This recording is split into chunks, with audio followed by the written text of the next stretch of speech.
Imagine this, you doze off on a flight and then you wake up in the dark, alone, inside a locked airplane. It happened to one woman, so could it happen to you? Find out. All right, 26 minutes after the hour. Imagine you wake up alone, trapped inside a dark plane. It happened to one woman who says she fell asleep while flying from Quebec to Toronto. When she woke up, she was freezing cold, still buckled in her seat, but the aircraft was empty, parked, and in complete darkness. Are you intrigued? Well, she managed to call her friend just before her phone died. But what's stopping this from happening to you?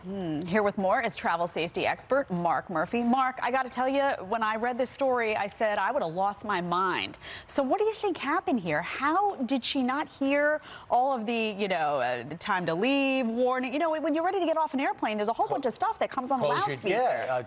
Put your tray table away. I just woke up in this studio, so I'm trying to figure out where I'm at right now. Why am I here? Shot. Well, what happened, Brian? So it makes no sense. First of all, it was freezing. It was 60 degrees. So that doesn't really add up.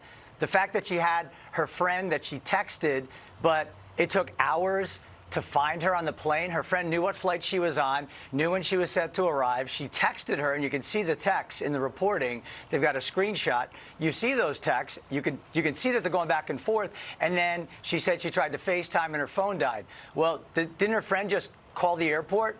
And then what happened next? Did the airport just ignore the fact that they just learned that someone was on a plane? My biggest issue with this whole story is if she's on the plane, and we know she was still on the plane, the security issue around that was my biggest concern. Right. So evidently, she suffers from anxiety and insomnia.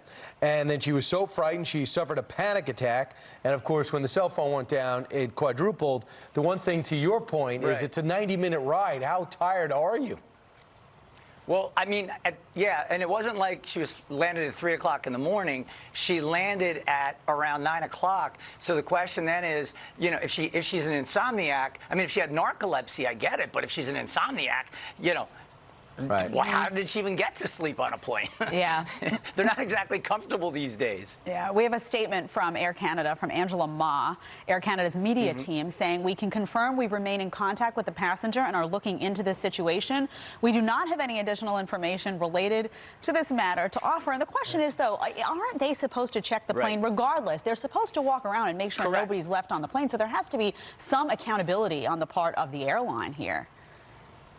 Absolutely. So what I would say is, was this woman doing this as a stunt? I don't know the answer to that. Only she knows that. And if she did do it as a stunt and she was hiding, let's say, in one of the rear bathrooms, did they not check every part of that plane? And that's a security breach, and that would be the issue I would have with the airline. But if somebody wants to kind of, go to the back, say, hey, yeah, I'm coming right up. I just forgot something in the back. And that got overlooked, and she ducked into the bathroom or hid in the back alley. There's so many unknowns here. The only known we have is she had her phone, she texted her friend. Right. Nobody came to the plane, which makes absolutely no sense. So then she's talking about being 40 to 50 feet above the tarmac. Last time I checked, that's about 3 times higher than you actually are on, like, say, an Airbus A320 or a Boeing 737. Again, so many things make absolutely no sense. All right, and she eventually got out, found a flashlight, went to the front of a plane, followed the steps of instruction, opened up the door, but it's a huge drop unless, Yeah, you can't jump. I would love to jump out of the plane while we wait for the thing to hook on. You can't do it.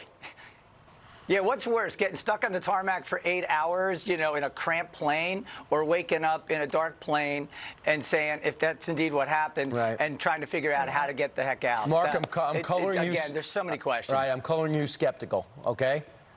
Yeah, just a little bit. Mark, my hypochondria has kicked in here. So just tell me quickly, what are the odds this could happen to me? That's all I need to know.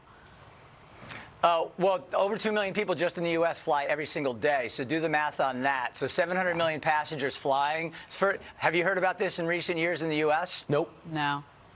Yeah, 700 million people flying, and so unlikely. It's so 0.0000 out. So I can put my hypochondria in check. Thank you. That makes me feel better. You're okay.